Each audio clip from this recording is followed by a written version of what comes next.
Welcome to episode 12 of UFC Addicts. We're here with our second episode of the weekend coming up here for December 1st and December 1st, November 30th.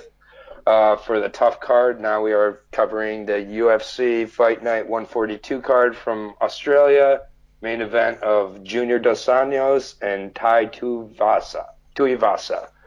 I'm here as always with my co-host Leyton. What up, bud? What's up, bro? Okay, so we recapped the Beijing Blades versus Ngannou. Since then, we've had a main event, and that's Chuck Liddell versus Tito Ortiz. Of course, we disagreed on that main event, surprising to me. And yeah, Chuck Liddell has never seemed slower, ever. I have never seen a guy so slow in the octagon. But then again, 48 years old, what you're going to expect. So yeah, I can't believe you took Chuck Liddell, but There. but If yeah. anybody has brain injuries in Chuck Liddell, it may be the guy talking right now. I But just yeah. don't know why. I put too much stock. I just thought if he's gonna be able to come back and beat a somewhat confident fighter, if I guess you could still say that Tito is, I figured he'd be able to. I just put too much stock into his two wins, and I thought maybe taking 7+ years off would be good for him. But no, when you're done, you're done, and there's hmm no amount of time taking off once you're done. Yeah. I mean, and not the worst part about it, besides me just building on my multiple missed main events in a row now. I'm gonna get one of these at some point, and I just don't. I thought that was gonna be it, and that's fine. Maybe that's the end of. But the worst part about it was that Chuck Liddell didn't even shut down the possibility of fighting again. hmm Now, if there's an athletic commission out there that allows him to fight, everybody from the athletic commission needs to be arrested. Yeah. That is just that is irresponsible. And the other part that really got to me is I get they have had more fights, but these guys are pretty much the same age as Yoel Romero. hmm Just think about that. Like Yoel Romero is what, 42? Yeah. These About guys that. 43 and 48. Like I just think about Yoel Romero against Tito Ortiz. hmm Like that's insane. I don't care how many Mexican supplements or Cuban supplements he's on. He's still 42 hmm or whatever he is. It's that. But yeah, that was very sad. I did indeed watch that entire card actually. Yeah. And it wasn't too bad. It wasn't too bad of a card. Few of the guys towards the top, particularly Darren Wynn, he fought Tom Lawler in the main event, Oh and I yeah, that know was not a great. lot care about this, but Darren Wynn's going to be in the UFC. Yeah. I think he's going to be at the UFC probably 2 weight classes down, but hmm I think he's going to be in the UFC. He's fighting at 205 right now and makes Cormier look anorexic. Yeah. So I believe he he trains definitely, with DC as well, does he?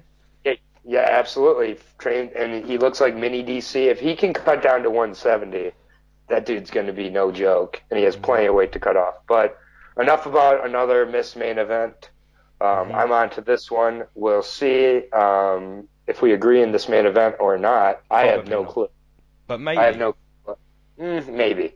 I really don't know which way you're leaning, or I'm leaning for that matter. hmm It's a very close main event, so as usual, I will be, figuring it out as we go here. But I don't know about you. I really, really like this card, though. Yeah. There's a few strange ones, a couple strange fights early on, but some exciting ones Sure. too. So yeah, this Yeah, is yeah, a good certainly. card. I mean, this is one of the rare cards for me as a hardcore fan where I feel they build up appropriately throughout the card. Yes. Um,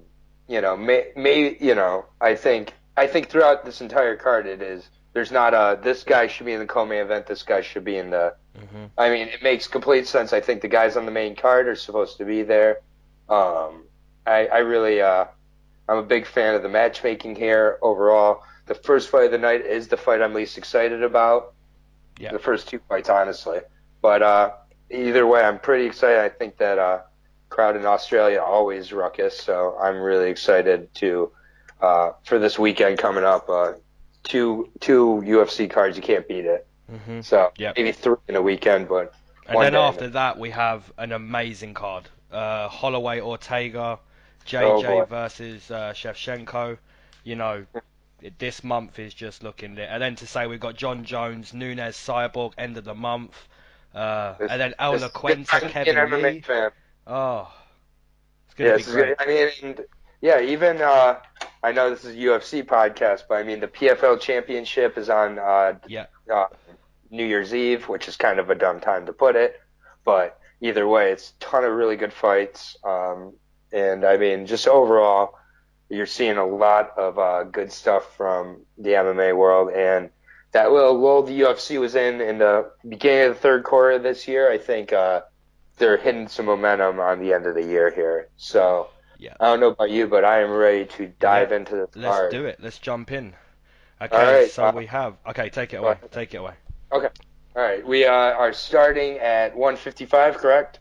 Yes, we are. Christos Jiagos versus Mizuto Hirota. Least except one of the, not my favorite fighter. I'll be honest. I'll be breaking down Christos, the Spartan Jiagos. He trains out of Black House in Brazil. He's 155. This is his now second stint in the UFC. He started out the second stint with a second round sub loss to DeBronx. So he shouldn't have been in that fight in his defense, but at least in this fight, he's in a much better situation against a guy like Hirota. So I am a little more familiar with Hirota, but I have never watched a Mizuto Hirota fight and been blown away. I'll be honest. I look at Jiagos and I think he has much stronger hands. He's got good wrestling and decent back control from what I've been able to see. Also throws some really hard knees, so I could see Hirota getting in trouble, going in for a takedown. Jiagos being able to land some knees. I'll keep it pretty short here. I'll go with Jiagos to get a decision win here, but if Hirota won, I'm not going to be shocked.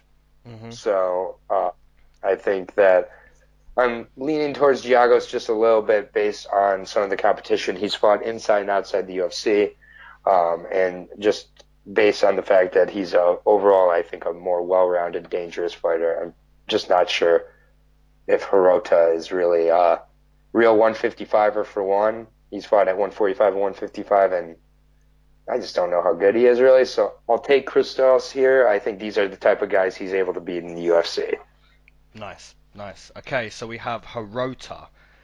Comes into this fight 1-2 inside the UFC, and he has a split draw with Ishihara.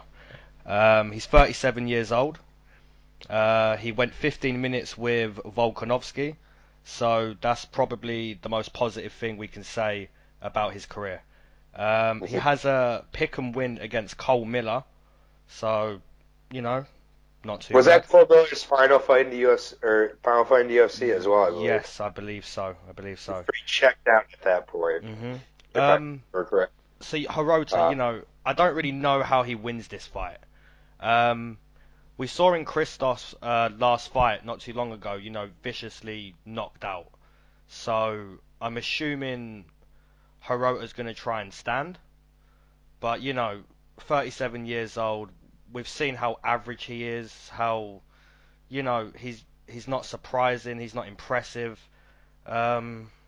Just pretty much like a 3 or 4 out of 10 everywhere he goes. Absolutely. But yeah, Christos, recently returning to the UFC, so I'll give him a win here. I'll give him a round 2 submission for Christos. Okay. Yeah, I would say Hirota's about 3 or 4 out of 10 everywhere, and I'd say Christos is like a 4.5 to 5 out of 10. Yeah. And then like a 6 out of 10 on the feet. Maybe that's being a little rough, but I mean, you're putting him against anything higher than like a Chris Wade, and he's going to have trouble. Yeah. So I know it's kind of an obscure reference, but that's about where I put him. And what are the odds? So, yeah, looking at the odds, I mean, I wouldn't touch this with a 10-foot pole. Minus 295 for Christos. Right. Jiagos. I wouldn't touch that at all. I also wouldn't bet on Hirota necessarily, but maybe I would at that price. Plus 215 for Hirota. Yeah. I just don't understand. I wouldn't be surprised if he won, but we've seen how average he is. I mean, that just seems like years old. that just seems like really bizarre for one of the bigger favorites on the card to be there. But I do agree with the odds makers, but I wouldn't bet on it. Yeah, I agree with you. I'm just looking at the Not card sure now. how to say that. I believe Yeah. that's actually the 4th fight on the card. So we'll jump to the first fight, but My bad. We'll miss that out. Okay, yeah, that's fair enough. Okay, so the first fight on this card would be Damir Ismagulov versus Alex Georges. I'll be breaking down Damir. Okay, so we've got Damir. He comes into this fight making his Octagon debut. He's 16-2 inside his pro career. Previously a lightweight champion in M1, so that's not too bad. From what I've seen, champions. From what I've seen, really nice kicks. He uses the outside calf kick quite a lot. Clinch work, pretty good. Takedown defense, pretty good. When he's on the ground, very active in his striking, so that's decent. He takes his time as well. When he's on the feet, he kind of feels his opponent out, takes his time. So his IQ seems to be pretty decent entering the UFC. But yeah, this is a tough pick really, because we don't really know too much about both guys. We can watch tape, and that's fair enough, but both guys entering the big time, so both making their debuts, really could go one way or the other. But Damir was a lightweight champion in M1, and from what I've seen, very, very nice. So I'll take a decision for Damir. All right, Alex the Hitman Georges, I'll go with. 7-0. He is fighting. He is from Australia, so he will have the home crowd advantage here. Young guy, he's only 23 years old, and he's mostly fought at 155, but he's also fought kind of at 165, maybe two. So this fight here is at lightweight, so I would assume he would come in the bigger guy. He is 6'2", so he's very tall, young, definitely comes in there and looks for the finish on the feet for the most part. So I just think if he's coming in against a pretty more seasoned guy in Ismagulov, 16-2, 18 fights, more than double the experience, 27, almost 28 years old, so a little bit older, fighting an M1 and being a champion. Definitely I'm leaning towards Ismagulov. There we go. Got it, Ismagulov. I was trying to rush through it. I will take Ismagulov, and I will take him to get a submission win. I don't really know how good his submissions are. I think he's going to get a finish. I won't predict what type of finish. I think that I'm banking on Alex being a little bit overexcited here and overcommitting to maybe some stand-up I just have him overcommitting basically. But there are no odds currently available for that fight, by the way. So the odds aren't even going to help us here at all. I will agree with you, though, however, and go with Ismagulov, and I will take him to get a finish in the first round. Nice. Okay, so we have, I believe the next fight is I have Nakamura. Yep. No, K Kara France. Oh, no, you're right. It is. Yeah. It's Nakamura versus Tahari. Saleem Tuahari. I will be breaking down Saleem the Grizzly. He's 29 years old. He's 10-2 in his career, with 6 of those wins coming by TKO, 2 by submission. In his UFC debut, he lost to Warley Alves at a card you were at, one of many that you've been to, and one of many countries you've seen fights in. I recall very little of that fight. I remember him being overwhelmed and outskilled by Warley Alves and not much else. So I apologize for that, but I expect him to be much more in his depths against Nakamura. But I in no way think he's going to win this fight. I really like Nakamura and just kind of the unassuming style he has. Appears he has a lack of speed and power, but he'll get an occasional submission. He'll get an occasional TKO. He's just tricky. He's crafty. He looks just very unassuming. Not a particularly impressive physique. Not particularly standing out in one area, but he finds ways to get it done, and I could see that being the case here. And I think he's going to get the submission in the third round. Possibly go to the decision, but either way, I think Nakamura is too tricky, and he gets the win here. Nice. Yeah, I pretty much fully agree with your breakdown there. So Nakamura comes into this fight 3-6 inside the UFC. He joined the UFC in 2006, got cut in 2008, rejoined in 2015, and since then he's gone 3-3. In his pro career, he's 33-9. His wins in the UFC came over Jing Ling Lee, Kyle Noak, and Alex Morono. He's lost to Tom Breeze, Zaleski, and recently Tony Martin. So for me, this is a strange fight to break down. I can definitely see an upset in this one. But having said that, we know what Nakamura's going to do. He tried it against Tony Martin and, it didn't really work. No. So will it work in this fight? I can see it not working, but at the same time, I can definitely see it working. I can see him taking him down. He has really nice shots. His submission game's on point. Sorry. So yeah, I pretty much fully agree with you. I've got like a late sub or a decision win. But yeah, like I say, having said that, I really can see this going the other way as well. You say Nakamura is slow. I agree with you, he is slow. So, it depends what Nakamura turns up on the night. But yeah, I agree with you, and this is going to be 3 straight agreements. I'm going to take a decision on this one. Okay. Yeah, so it seems like the kind of guys that Nakamura beats are the guys that he's supposed to, or that you maybe expect him to. Pretty much, I think all 3 of those wins are, most likely he was the favorite in those fights. And the 3 fights he lost, most likely he was the underdog. I think that here he is the favorite. Decent favorite, minus 195. Saleem coming back at plus 155. I just, I don't see the upset coming here, but if he did, I believe Tony Martin got the finish against Nakamura in that fight, correct? He got his first KO, right? No, I think that was a decision, and his first KO was recently against LaFleur. You're right. Good call. Okay, I was getting those. You're right.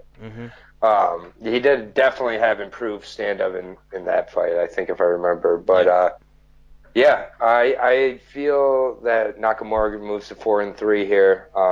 If you lose to a guy like Saleem, you're got to really start questioning who you can beat. So we'll see. But I'm going with the favorite again in Kiete Nakamura. So we agree. I have a 3rd round submission. You have the decision. Yep. So moving on to the next one, we have your boy. I'm excited to hear this breakdown. K. Kara France versus Elias Garcia. I'll be breaking down Kai. Okay, so he comes into this fight making his Octagon debut.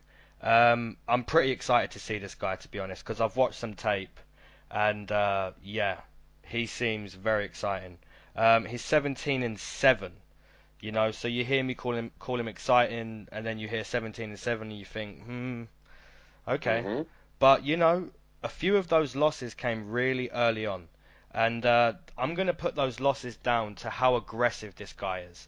So those losses came due to this guy being so aggressive and still learning. And when you lose through aggression, you learn so much quicker.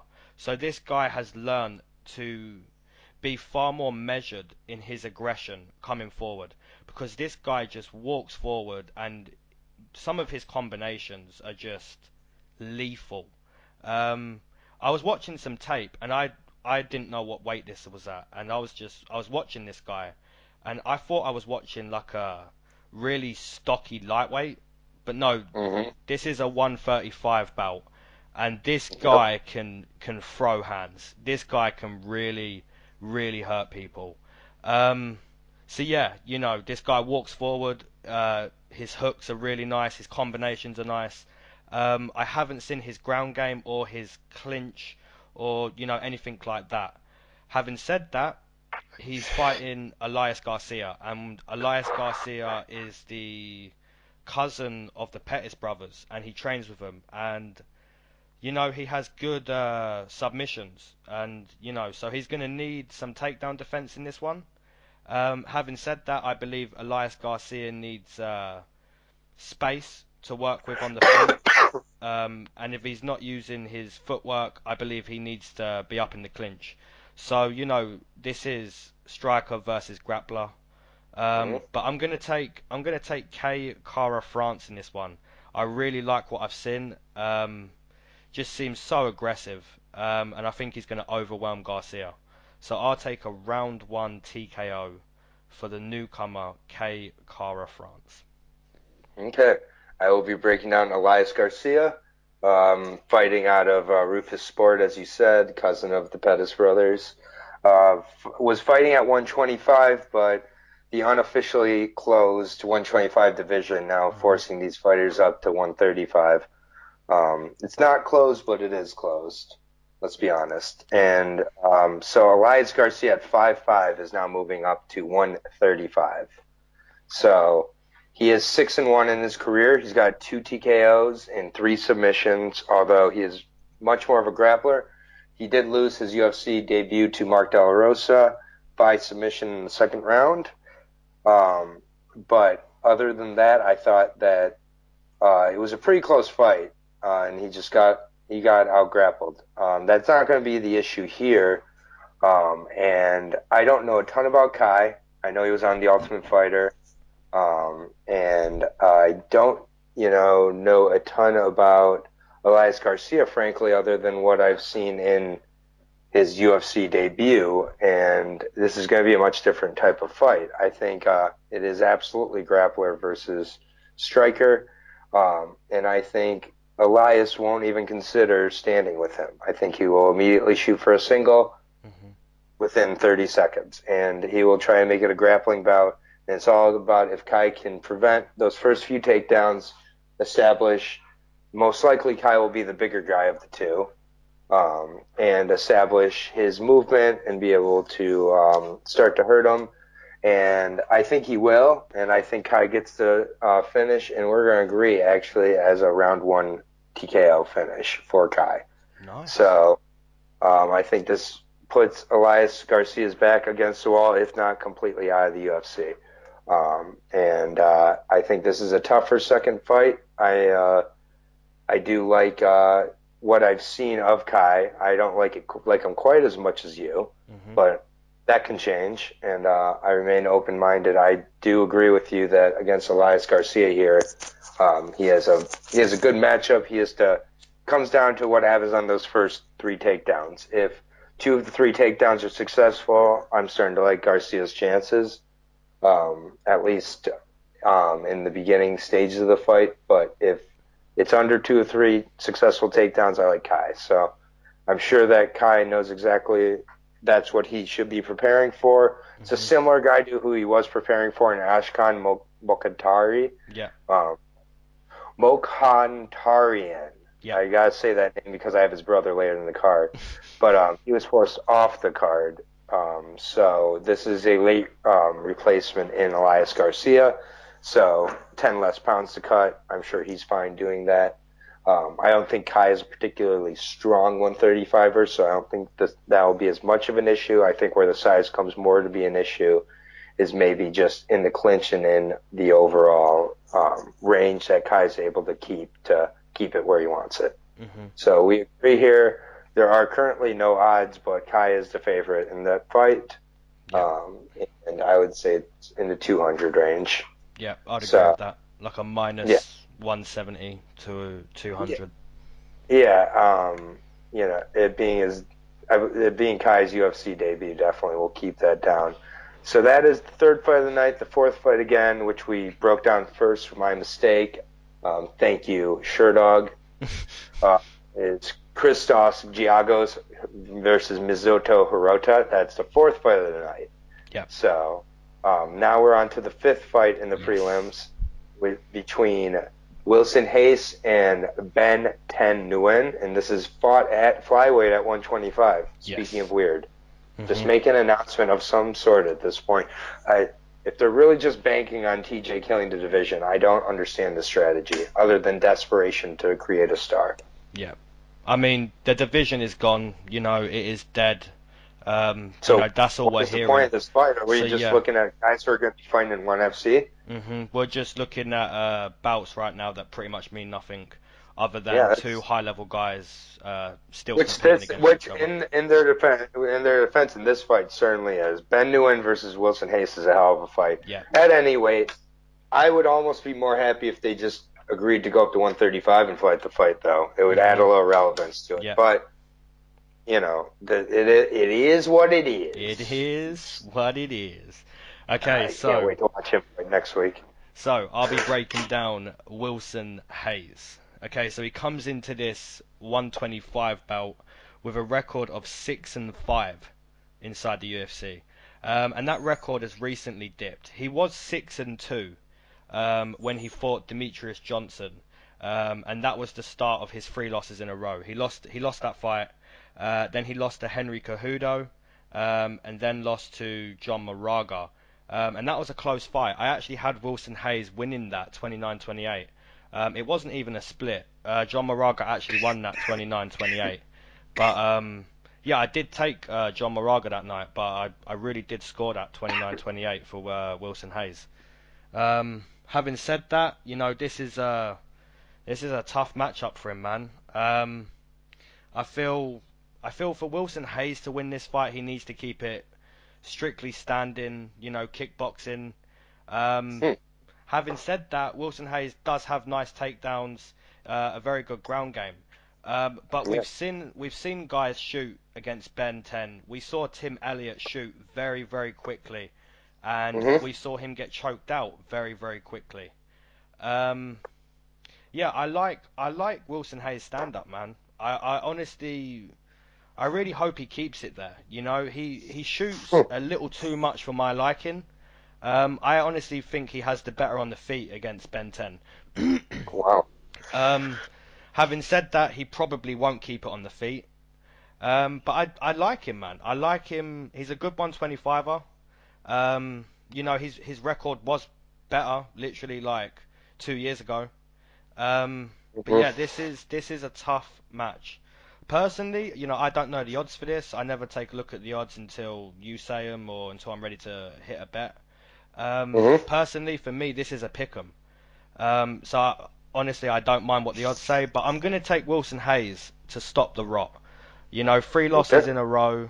I like him. He's been very unlucky. And I think, he can get this one done. And I'm going to take him via a very close decision. All right. We definitely disagree on Ben Nguyen and Wilson Reis' stand-up because I don't think it's close on the feet.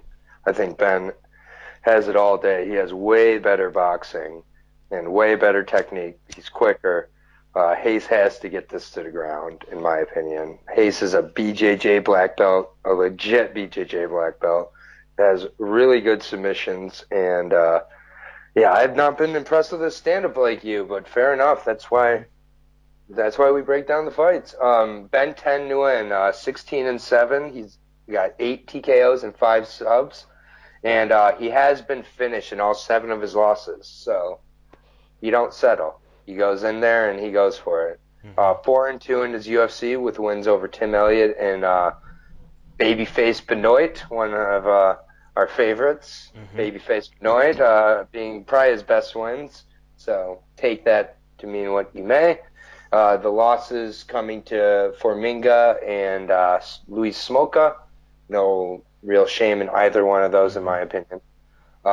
So we're not really sure how good Ben is, and this is a really interesting and challenging test. And Hayes, we're gonna find out.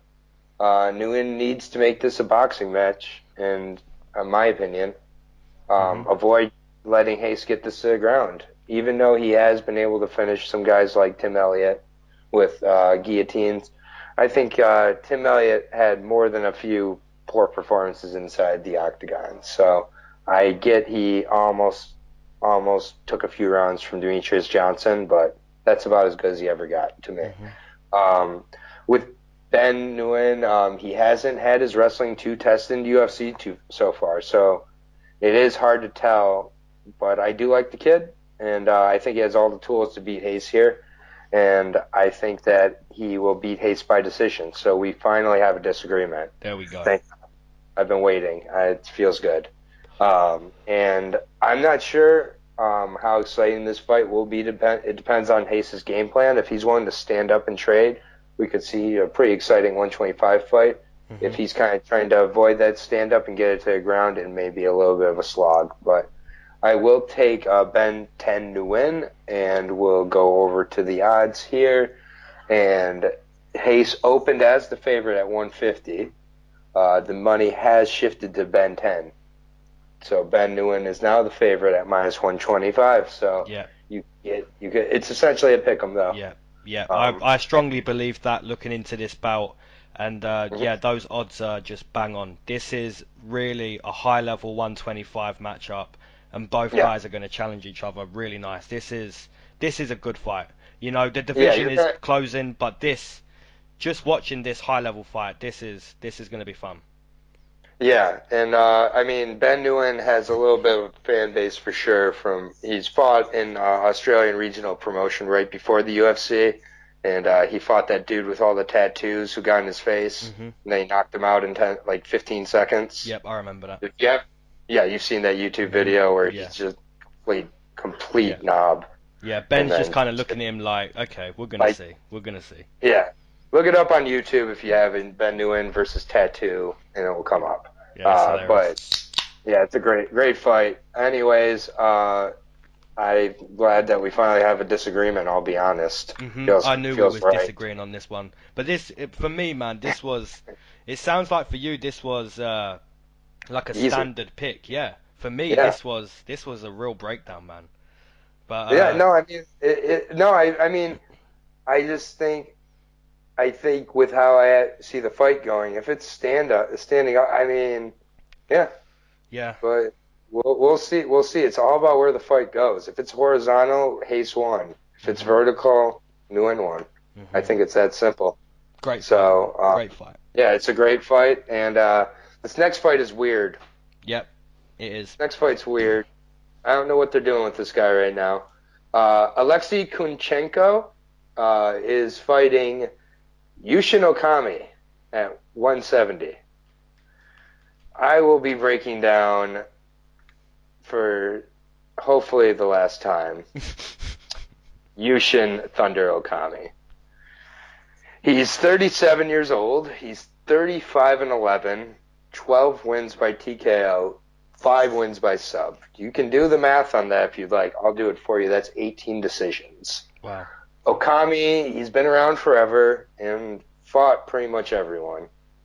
Somehow he's fighting at 170. He got a decision over Diego Lima because Diego Lima refuses to win in the octagon. He just refuses. He's like, I'm not horrendous. Yeah, I'm not interested in MMA. I'm interested in kickboxing, but not facing kickboxers. I don't know. Anyways, I'm just not sure how much Okami has left at this point. I mean, he can beat a guy like Diego Lima, but so can the majority of the 170 division, I would think.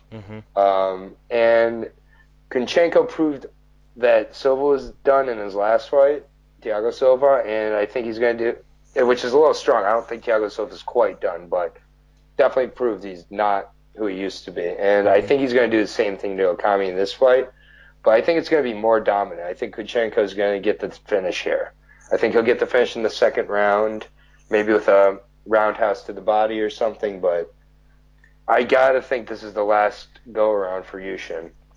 Yeah. I just don't understand how he cuts to 170 and then really how he ever got back to the UFC and why he's here. I'm sorry. I just don't get it. So I'll take Kunchenko with a second round TKO for the Wolverine. Nice.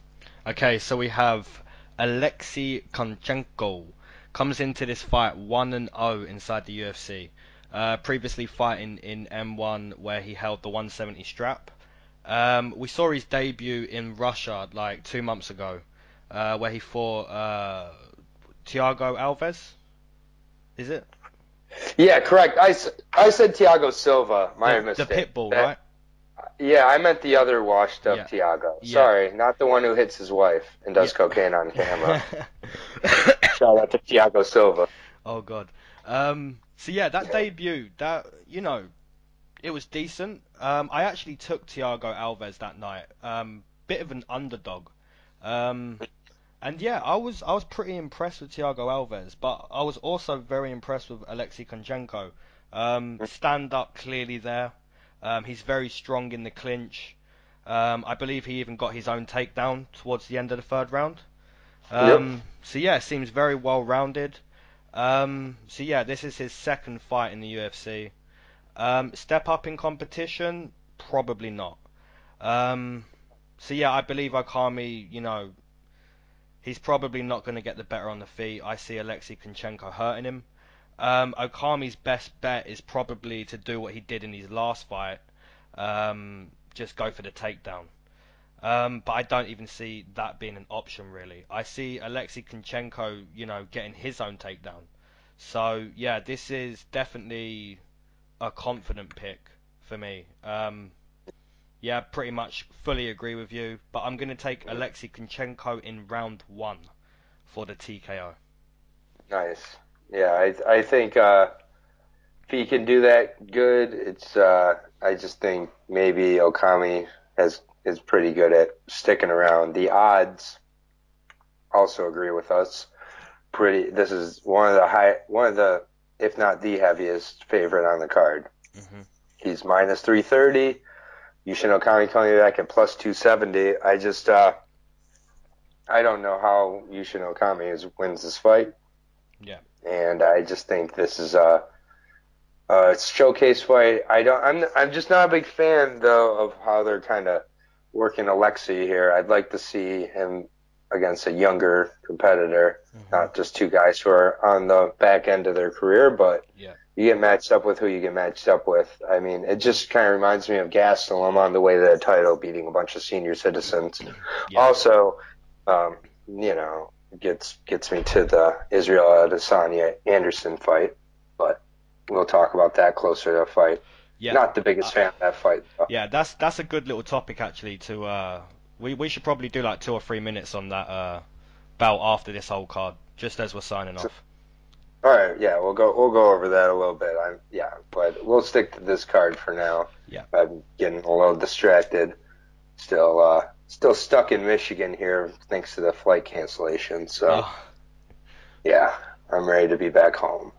So, anyways, on to the next fight. I'm gonna butcher at least one of these names, but it's the beginning of the main card at featherweight between Sodiq Super Youssef and Suman Mokhtarian. Nice. Mokhtarian. I will be Mokhtarian. Okay, there we go. I will be breaking down Sodiq Super Youssef, and I am excited for this fight.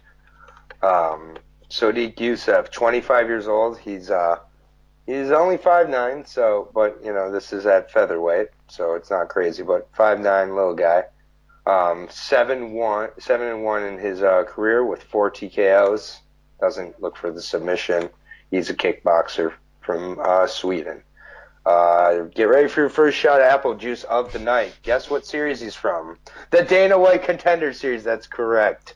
And he won by decision on there. And he had some really good leg kicks. He had a nice right. And But he took some shots too, ended up dropping his opponent with a left, hurt him several times. So wrestling is where I worry about Youssef, to be honest. It's not the kickboxing, it's not the clinch necessarily, it's the wrestling. So he's looking to make fights exciting and was able to pull off an upset on Dana White's Contender Series against a 6-1 opponent who was a 3-1 favorite on the card against him. So that was really surprising, and Youssef didn't seem to care at all. Legit stand-up and good power, like I said, and I'm really looking forward to him against Suman here, who's got a nasty sub-game. Suman has some of the craziest submissions I've ever seen. He has the only TP choke in the history of MMA that I know of, where literally he made his legs look like a teepee and crossed them at the top. It was essentially a scissor choke. Just absolutely crazy. I mean, he's got some crazy subs, crazy tough, and he definitely knows, not that this really matters for the fight game, but this does matter to UFC. He knows how to promote himself. He knows how to get on that mic and get people interested in him fighting and how to sell his skills. So I'm gonna go with Suman here to get a submission. I think it's gonna be an exciting fight. I think it's not gonna last long. I think it's gonna be 1-2 rounds tops. I'll take Suman Mokhtarian with the submission win from his home crowd, in front of his home crowd in Australia. So I'm really excited about this fight, though. I think it's going to be a fun one. Nice. While it lasts. Okay, so we have Suman Mokhtarian coming into this fight, making his Octagon debut. Fighting out of ATT, Australian top team. So We're coming! We're coming! He's undefeated, like you said, with a pro record of 8-0. 6 of those coming by submission. He has good knees, a very measured stand-up game, it seems. His ground game, obviously the best aspect of his game. From what I noticed is he takes his opponents back any opportunity he gets. So yeah, like the crazy subs you were talking about, I believe he has a twister submission win as well. Yeah, this guy really does seem exciting. However, Youssef hits very hard. Yeah, like you were saying in the Contender Series, he was actually a plus 230 underdog. So that right there is the reason why we are now seeing this guy make his Octagon debut. Yeah, for me, this is really a pick'em because, you know, both guys coming in, both guys hungry, both guys want to win. So, you know, this is a pick'em. Despite what the odds say, this is a pick'em. However, I do agree with you. I think Mokhtarian looks really exciting. His ground game looks brilliant. And I'm going to take him via submission too. I'm going to take him in round number 1. But having said that, you know, like I say, this really is a pick'em. This could go either way. But I will stick with round 1. Well, the odds do not see this as a pick'em. Sodiq Youssef is the biggest favorite on the card. What? Minus 475. That's crazy. I thought you was about to say Mokhtarian was minus 4. Yeah, I mean, you put Suman Mokhtarian for a first-round submission, you're getting probably close to 600. Yeah, that's insane. I don't understand. All I'm thinking of right now is Don Madge versus T. Edwards not too long ago. That's all I'm thinking of right now. This is so strange. I don't know if he's getting associated with his brother, who's struggling in his UFC career, Askan, who's the 125er, who's struggled a little bit. I don't know if that's... I'm not sure. He's in front of his home crowd. He's got a significant advantage in the grappling. I don't think that the stand-up is as much of a gap as the grappling is for Suman. I'm all over that, and I'm going to jump over it tonight before those odds change. I mean, they opened at plus 280 and plus 360, and they've shifted that much more toward, or minus 360, and they've shifted that much more towards Sodiq. So I have been impressed with what I've seen from Sodiq, but he also appears to be very one-dimensional. From what I've seen from Mokhtarian, his footwork's great. Setting up that takedown, he looks great. I can't fathom how he's the biggest underdog on this card. I can't understand this. This is crazy. bizarre. I mean, someone has to be the biggest underdog, and most of these fights are pretty close. But I got one or two other fights I could. I have a lot of fights on here. Canseco should be a bigger favorite. I mean, this is very odd, but I like it for my betting because I'm going to be betting on Mkhitaryan. So most likely on our next breakdown, I will be mentioning at least that random Mkhitaryan Sadiq fight just from the betting perspective. Yeah. There's no doubt this is crazy. a pick'em, but it seems like this pick'em's only going one side. You know, everyone who's taking this as a pick'em, Yeah, it is where the money goes, but it didn't open as a pick'em either. So we shall see. But I think either way, I see it being a great fight. I just think that Mkhitaryan has the fight IQ on his side, while Sadiq may have more of the explosiveness. Clearly, the stand-up on his. So we shall see. But I love that being the opener for the main card. I think that is a brilliant move by them to open the main card with a hometown exciting guy, good matchup, smart move by UFC, in my opinion. Yep. On to the next one. We have Jim the Brute Crew versus Paul Bearjew Craig. I'll be breaking down Bearjew. Okay, so he comes into this fight 2-2 inside the UFC. Wins over Luis Enrique and Magomed Ankalaev. If anyone can remember his last win, it was actually crazy. It was in London, and he got beat up for 14 minutes and 50 seconds. And he was on his back, and he found a triangle in the last 10 seconds of the fight. And Magomed was basically at least, at most, 4 seconds away from a 30-27 win, and he tapped, and it was just crazy. That was a Lauren Mueller tap. Yeah, it looked pretty tight, but when you hear that the last 10 seconds, that sound, you know, man, come on, you know, you do a what's that guy's name? The guy from Georgia, where he went out to Ricky Simone and he was just asleep. Oh, yeah, Jivashvili. Yeah, you know, Mirab. You just go to sleep there, right, and try to claim you were awake. You know.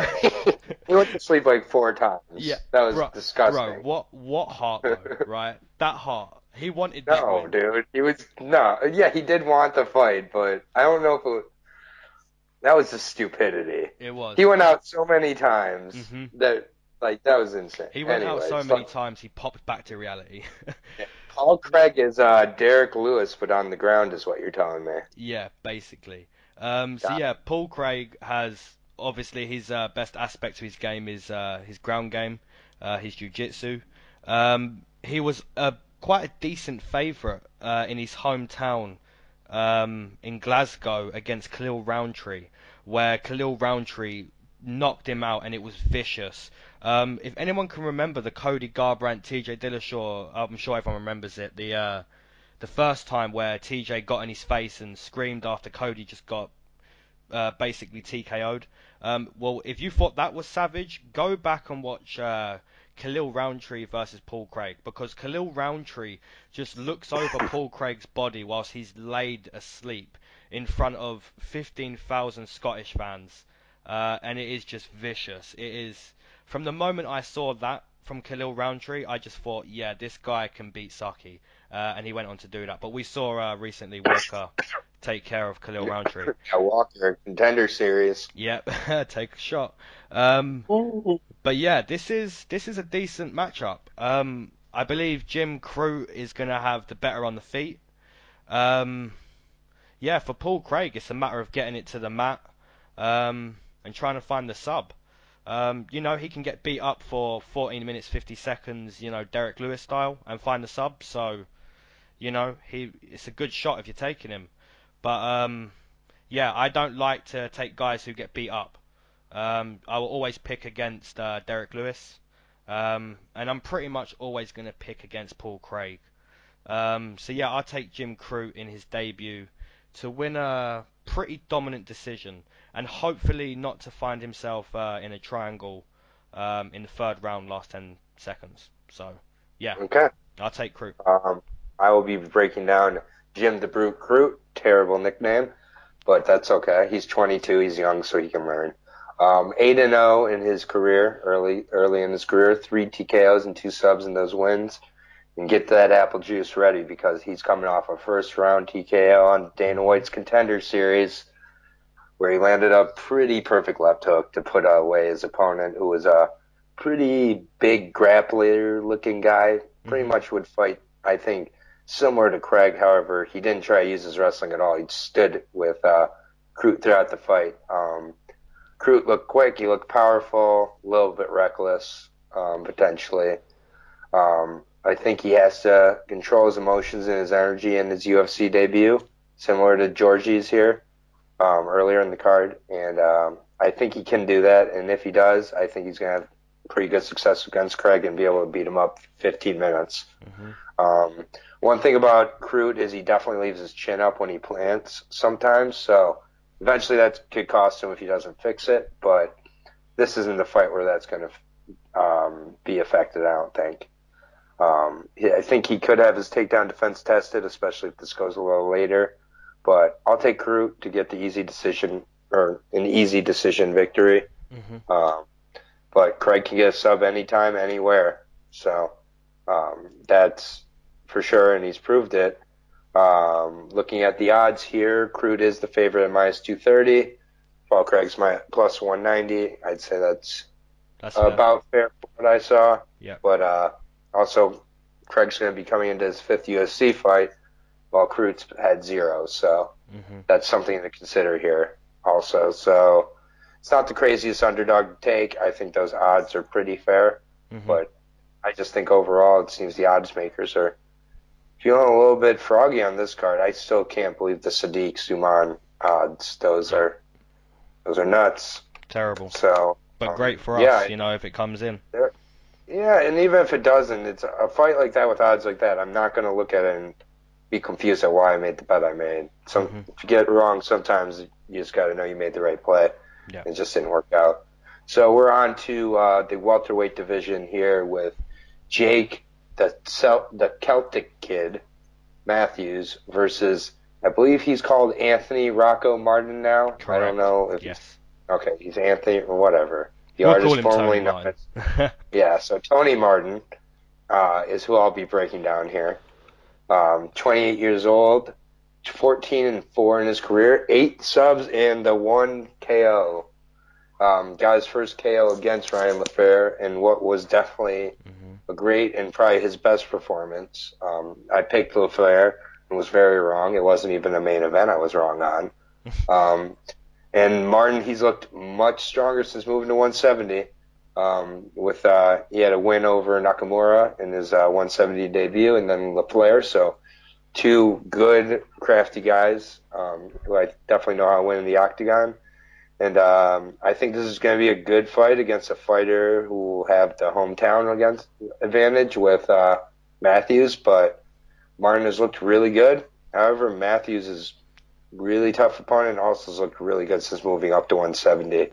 Both these guys really benefit from not making that extra 15-pound cut. And I've really been impressed with Matthews against pretty much everybody in the UFC other than Kevin Lee, who just big brothered him real bad. But whoever between these guys gets to win gets into the top 15, fringe top 15 probably, with their next fight. So expect a war, and I like Matthews to out-wrestle Martin, who's probably fell in love with the stand-up a little too much at this point. And I'll take Matthews for the decision. Nice. Okay, so we have Jake Matthews comes into this fight 7-3 inside the UFC, so pretty decent record. I really like both of these guys. I took Tony Martin against LaFleur to get that TKO, I believe. You did. I really like Tony Martin, and I really like Jake Matthews. Both guys spending the majority of their career at 155, like you said. Both guys now fighting at 170. Both guys look, pretty decent there at 170. Both guys, really good wrestlers. For me, this is like the definition, once again, of a pick'em. Both guys are so even. we look at Jake Matthews against Jing Ling Lee. Like, Jake Matthews looks so good on the feet. Um, Yeah. and we look at Tony Martin against LaFleur. Tony Martin looks so good on the feet, and both guys can wrestle. Both guys moving up. This is literally like the They mirror clone. each other for sure. Yeah, they literally are the How old is clone. Matthews? Um, I believe I he's 23, maybe 24. yeah, 24 years old. Yeah, he's young. So yeah, Jake Matthews 3-0 at 170, Tony Martin 2-0 at 170. This is a great bout. I'm looking forward to Makes this sense. just as much as Hayes, Ben 10, just as much as Cara France versus Garcia. This is really a pick'em. However, I just feel Tony Martin, like I said, he's basically fighting his clone. I just feel Jake Matthews is going to be a little bit stronger in the clinch. I just think, Right. I pretty much agree with you. I think Tony Martin's gonna come out with his stand up a little too much in this fight. The MMA community is really split with this one. I've seen a lot of people picking Tony Martin for this. I feel like they're picking him based off of the LaFleur performance though. So, but yeah, this is a pick'em. Tony Martin could win this. Jake I like Matthews his, could win this. yeah, I like his chances much more if he fights similar to the way he fought against Nakamura than how he fought against LaFleur, Yeah, actually. yeah, without a doubt. Obviously, if he gets the results he got against LaFleur, that's great, but hmm you Yeah, can't expect that every time out, I think, and especially now that that game tape is out there and everything like that. I would much rather see his game plan similar to Nakamura. hmm I just think Jake Matthews is a younger, sharper, more talented version of Tony Martin. And Maybe like we that's say, styles make fights, and yeah, these guys mirror each other. So sure. this is like the toughest pick on the card for me. But Yeah, we're and going to agree. this one actually is a pick'em. So this one's not another minus 500 for Tony Martin or something. Right? Yeah. Uh, Okay. my, Unfortunately, as much as I'd be fine with getting a little juice, it's minus 145 for Jake. Okay. So it did open with Tony Martin being the slight favorite at minus 130. Shifted to Jake Matthews. It'll shift back to Martin perhaps, or Yeah, I believe they'll that go will towards Matthews. even out pretty much minus Yeah, 115 each. I think Uh, it'll. I think you're right. So a great fight though. Great yeah, fight. completely agree. Yeah, I'll take a Ready for the decision as weird well. one? Yep, let's do it. Let's do it. All right. Go ahead and lead us into this weird. Actually, wait. Which one of us is breaking down Justin Willis? Um, Oh no, eh, we've got Mauricio Rua versus Tyson Pedro first. right. God, I didn't close my Sherdog page. Sorry. Tyson Pedro. This is also a weird one though. Yep, this is Against weird. Tyson Pedro and Shogun Hua at light heavyweight. hmm Just what are they doing to Shogun at this point? Yep, I'll take it What? away. I'll take it away. Okay, Please. so we have Shogun comes into this fight with a UFC record of 9-9. He's fought real top competition. He's lost to real good competition all over those years. I was in Germany recently for his fight against Lionheart. I took Smith that night. And yeah, what a knockout. Right up, well, it wasn't up against the fence, but Shogun definitely fell asleep on the fence. And Yes. yeah, viciously knocked out. From what I saw live is Shogun coming forward, but just so slow to react. Just got tagged. Everything Anthony Smith threw for the first like minute and a half before Shogun got clipped. It just landed on Shogun. Everything landed. Having said that, we've got Tyson Pedro. He really is a hit or miss guy. When he wins, he looks impressive. When he loses, it's like, oh wow, did you really just lose that? Um, so yeah, it shouldn't be a tough pick, but Tyson Pedro's hit or miss. But yeah, you've got to say Tyson Pedro hits here. He has to hit. If he loses Literally. this is how do you come back from that? You can't even say at this point I lost to a legend. You know, No. you're already a hit or miss guy, and Whoever loses this fight, their chances in the UFC are yeah, very done at championship level fighting. I mean, Period. In Shogun's very done, different ways. but he's here because of his name right now. So, you know, Right. if Tyson Pedro loses this, I'll Whoever be loses so this shocked. fight, their career is pretty much done, but in very different ways, obviously. But But we've seen massive upsets, mhm. and you know, Tyson Pedro, I don't assume he's going to be like a minus 500, but you know, it really does seem like that. He needs this win. He needs to hit here and not miss. So Yeah. yeah, I'm going to take Tyson Pedro. I'll take him via submission in round number 1. Okay. Tyson Pedro, 27 years old now, 7-2 in his career, 2 KOs and 5 subs in his 7 wins, which was kind of surprising to me. I'd always kind of looked at him as, for some reason, more as a threat on his feet. But he has more subs than TKOs, so shows how much I know. 3-2 in his UFC career with wins over Paul Craig, Roundtree, and Safarov, that tough Russian dude. Was that the Kimura sweep? Yes, Oh, indeed. that was so nice. Yeah, that was beautiful. Losses to St. Peru and Latifi, so no shame in those losses, but he did look terrible in those losses as well. So it wasn't just losses; he got the doors blown off him. Shogun can't blow the doors off anything.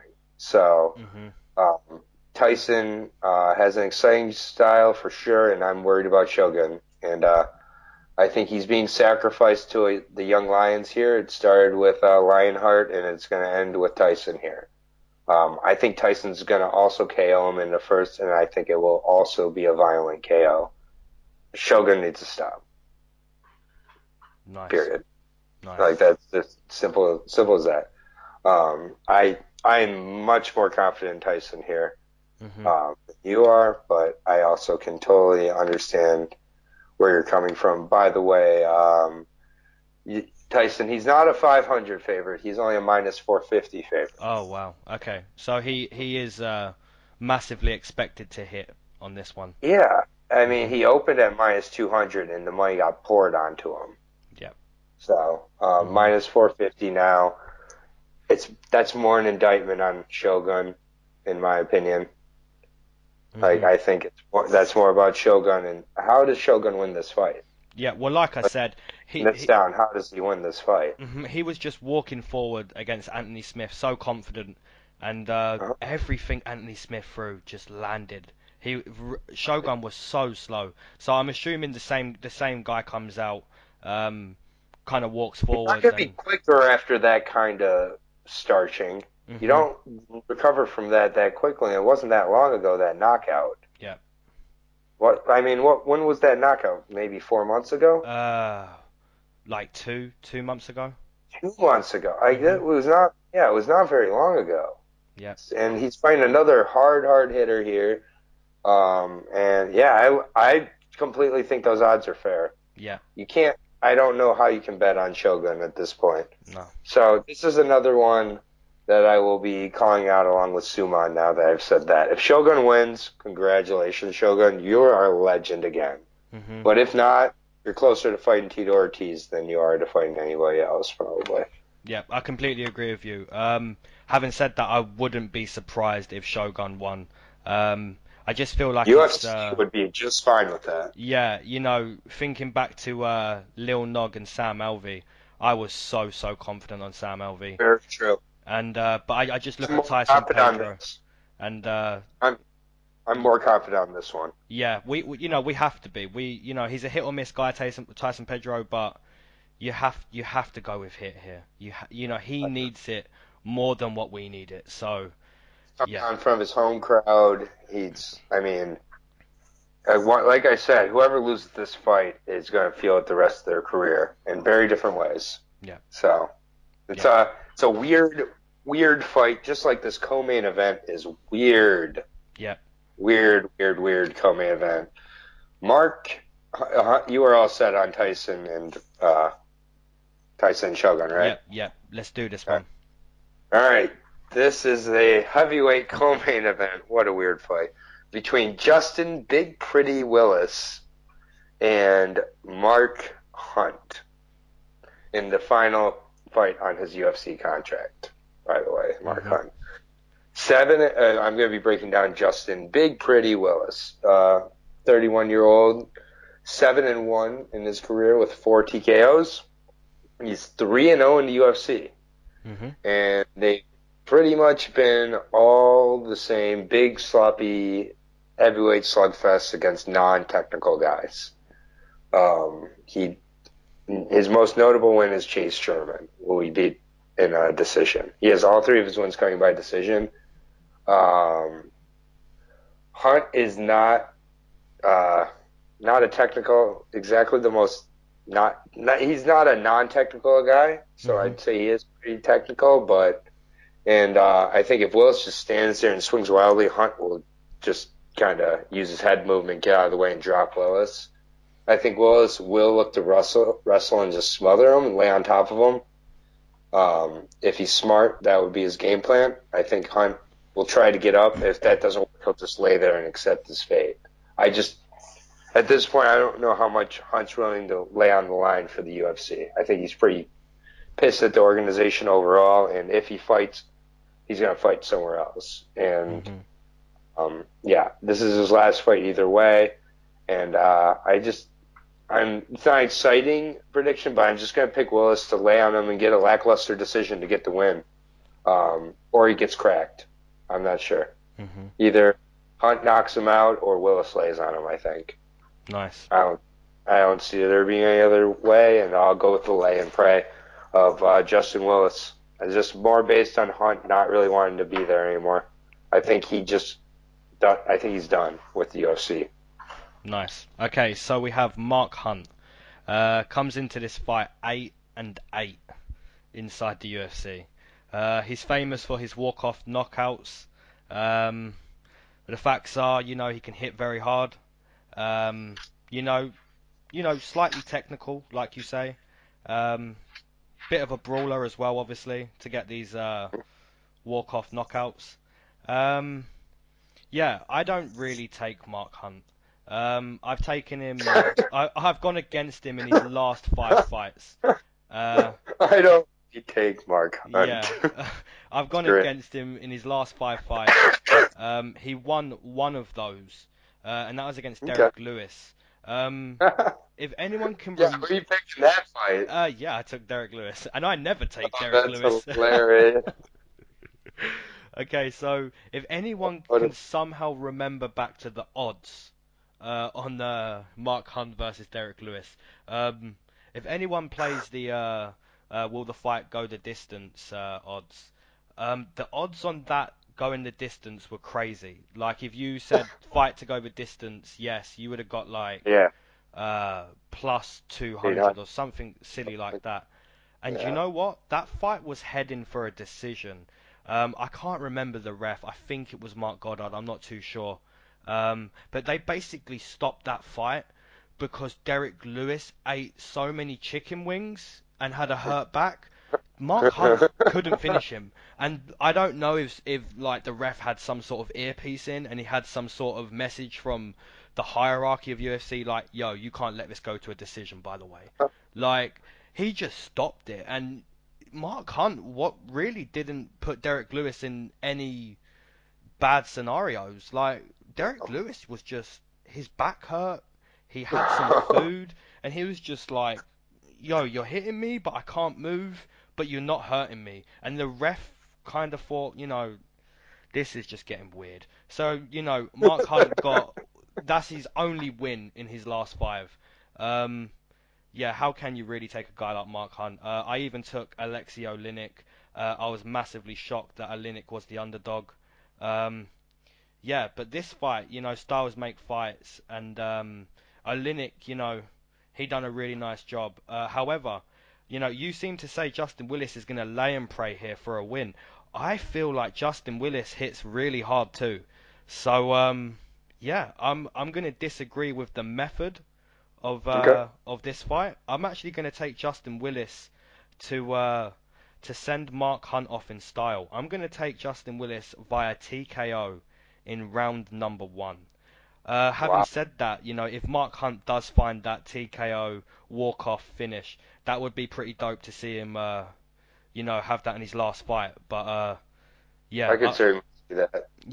but I will take Justin Willis via TKO. Yeah, I just don't think that the guy who couldn't knock out Chase Sherman's going to knock out Mark Hunt.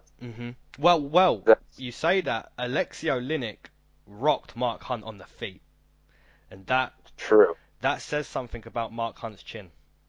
True. Very true.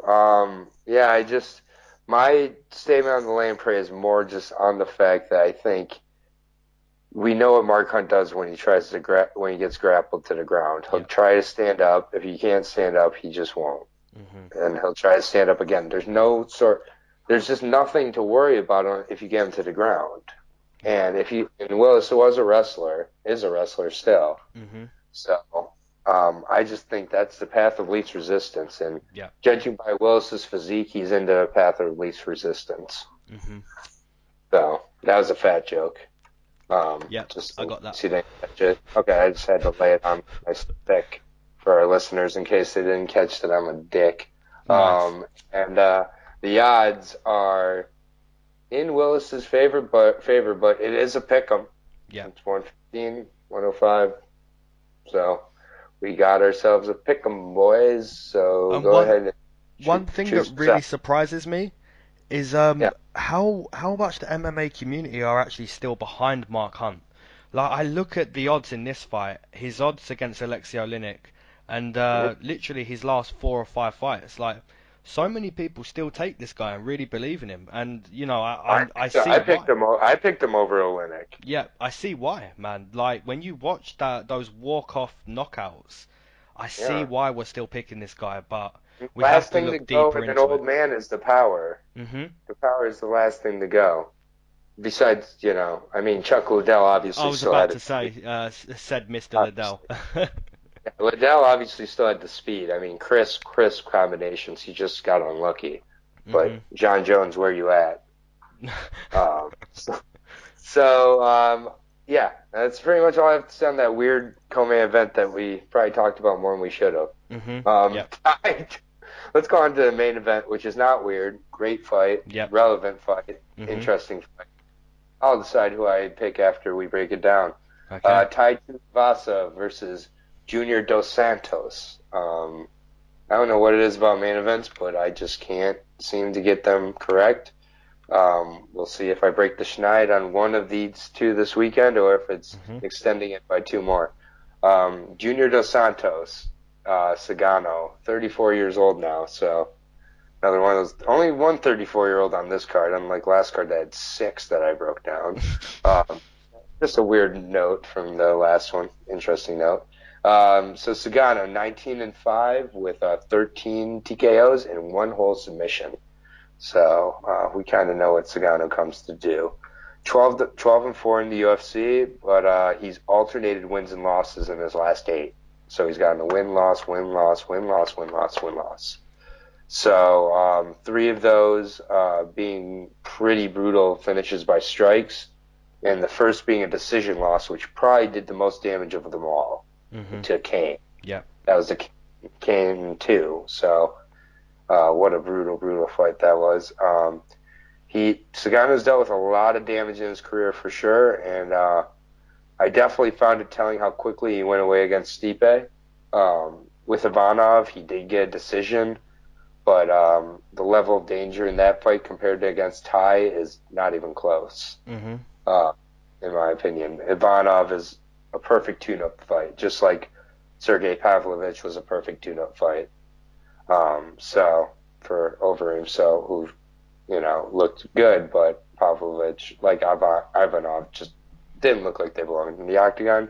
Tai does. So Tai's a dangerous guy, and I'm just not confident JDS can avoid the violence here. So I'm gonna go with Tai, and I think he's gonna pass this test, and he's gonna finish JDS in the 3rd. And I really don't know where JDS goes from here. But I do think that it's going to be a pretty good slugfest up until then, and Ty's going to prove he can get the finish, and I'm going to take him to get the finish in the third. Why not? Nice. Tuivasa. Nice. Okay, so we have Tuivasa comes into this fight with a pro record of 10-0. He's 3-0 inside the UFC with wins coming over Rashad Coulter, Cyril Asker, and his most notable win coming in his last fight, which was against Arlovsky. Yeah, that was a really, really fun fight. Faced adversity, got through round one. The fight was so even. Both guys taking damage. I believe that was a split for Ty. Yes. Yeah, I really, judging that fight, man, I really did have Arlovsky 29-28. But I really do see how Ty won that as well. That was like so close. Yeah. So, he's got a main event here. This is obviously a step up in competition from his last fight. I give him 2 rounds to get this done. I give him 10 minutes to get it done against JDS. 5-round fight. I believe round 3, round 4, round 5. I believe JDS takes over. If Ty is gonna put this down to a conditioning contest, he's gonna lose. I believe JDS outstrikes him round 3, round 4, round 5. This is a really tough fight to pick. I just feel JDS is going to be smart. I just think he's going to, he knows what Ty's coming with. He's been in those wars. He doesn't need to be in those wars anymore. He knew what Ivanov wanted, and he used really nice footwork. One thing I do remember recently from JDS, in that title fight against Stipe, where Stipe, finished him and knocked him out, JDS landed about 4 or 5 calf kicks, and I remember Stipe on Joe Rogan's podcast after saying how bad his calf hurt from just a few calf kicks from JDS. He basically went on to say on Rogan's podcast he knew he had to go forward and finish him. And if you rewatch that fight, you can completely see that. Stipe just turns it on like 5 gears and just goes forward because you can see it. He needed that finish. His calf was badly beaten up. So, yeah, looking at this fight, if I'm JDS, I'm thinking for the first 10 minutes, I don't want to really be in a brawl. I feel, he's going to come out, work that low, work the calf kick, just like we saw Ponzinibbio and Magny recently. Ponzinibbio coming out straight away. More output, landing more frequent and beating up the calf.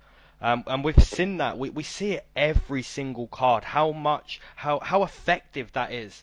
And it's really come into play. And I just think JDS is going to use that here. I think he's going to beat up the calf. Having said that, Tuivasa can definitely finish JDS. He can do it within, we've just seen Blades finish within 30 seconds. We can definitely see JDS finished within 30 seconds. Ty can catch him, man. Ty can get this win. Having said that, JDS can use his footwork. He's been in many wars. He's intelligent. He looked good in his last fight. The footwork was great. Really tough pick.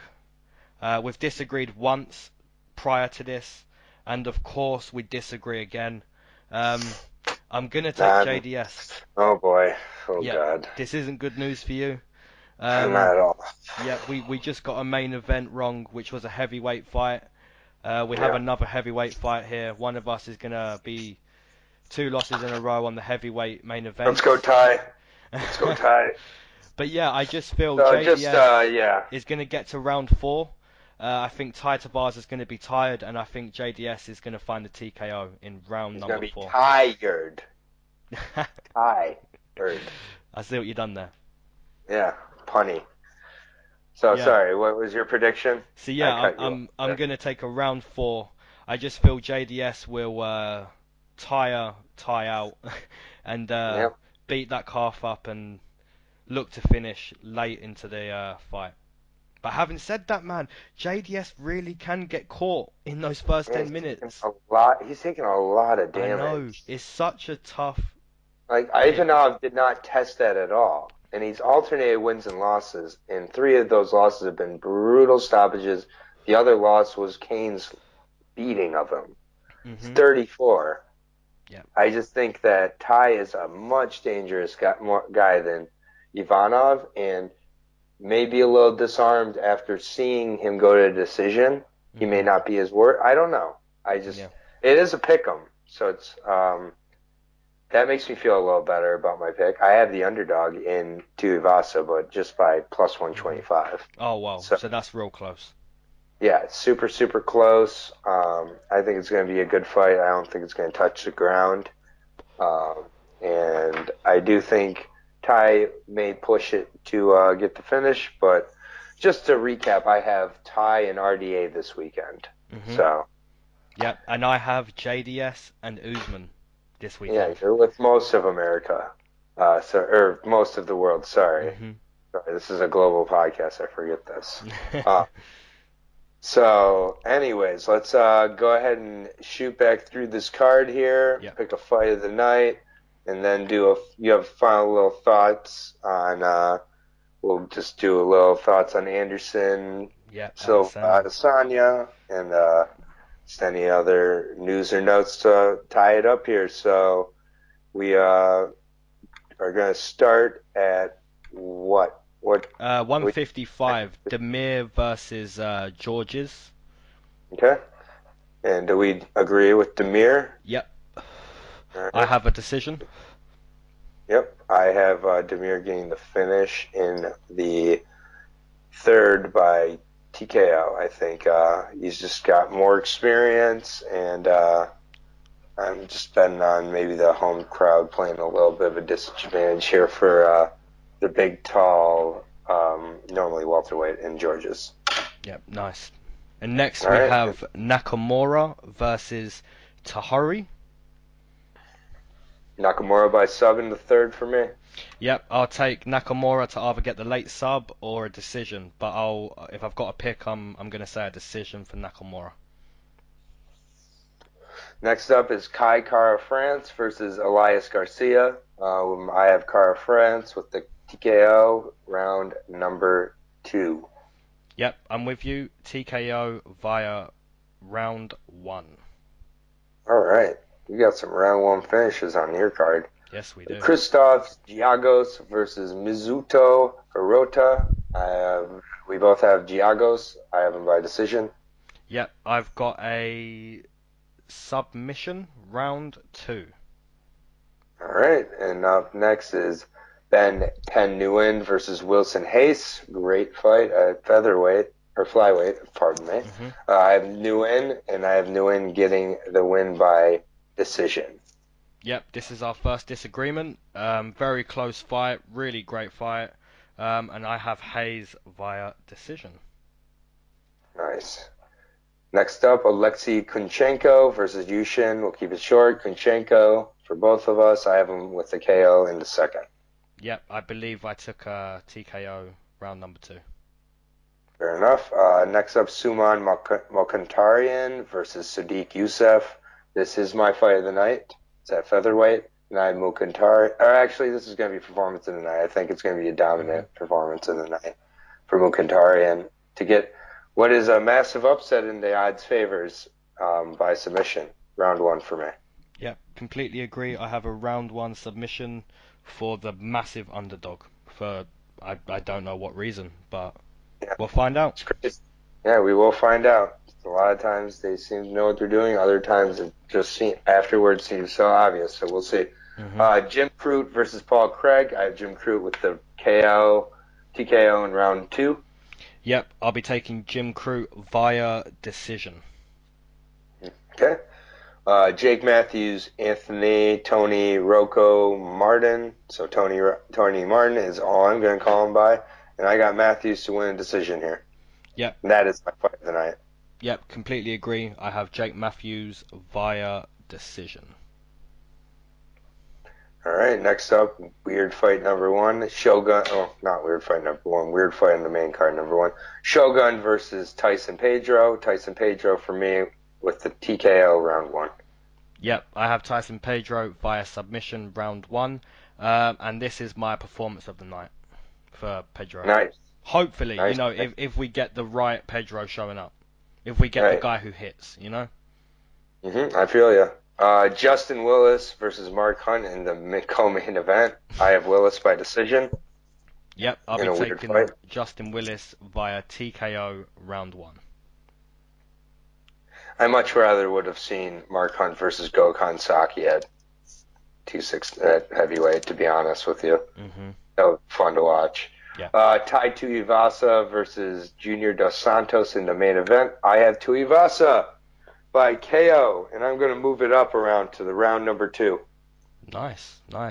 Yep, this is my fight of the night. I like this main event, and I'll be taking JDS to use some footwork to beat up the calf and to find a TKO round 4. All right, nice. Yeah, overall, I think this card is full of really fun and enjoyable fights for the most part. Mm-hmm. You may want to grab a sandwich during the Jiagos Hirota fight, but besides that, I think they're going to be pretty solid fights. Just before we sign off, what do you think about this Anderson Adesanya fight? I think, the matchup is strange, but then when you think about it, stylistically, it's a good matchup because they're both like the same. They're the same guy, Adesanya's doing what we've seen Anderson Silva do, but matchup wise, right now in 2018 November, it's strange, but I like it, but I'll take Adesanya in that. Obviously, I'm not really sure what they're doing with Adesanya. Mm-hmm. I don't know if they're trying to give him like an easy track to the title shot or what at this point, if they feel like. But Brunson and Silva, where does he go from there after a win over Silva? Mm-hmm. Like, I just think it's a weird fight. Although in my defense, anytime there's not many guys who Silva gets matched up with at this point that I'm excited to see. Yeah. Call me a bad MMA fan. It's just he's such a shell of what he once was. He was that.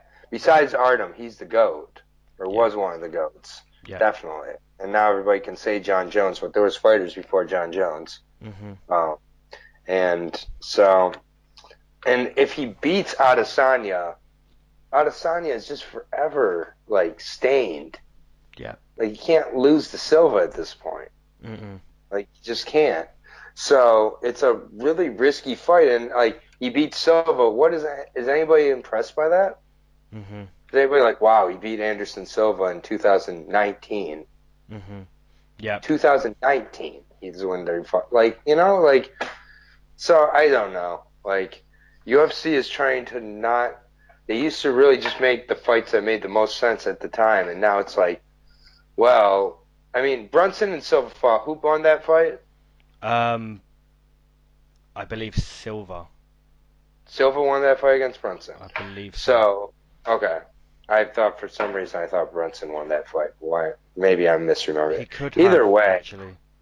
Yeah, like I honestly don't remember, but either way, like, it was a close enough fight that beating Brunson, I think, it's not MMA math, but because that doesn't work, but beating Brunson proves you can beat Silva at this point. I get they're different fighters, I do.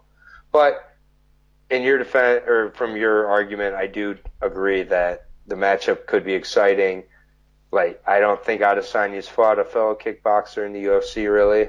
Mm-hmm. Trying to think of his fights so far, I don't really think he has. So that'll be good. They won't have to think about the takedown, and neither will Anderson. This is Anderson's best opportunity to showcase what skills he has left too. So Anderson lost 4 in a row: 2 to Weidman, 1 to Bisping, and then Daniel Cormier, and then he got a pick and win against Derek Brunson decision. Okay. Yeah, so I mean, we'll see.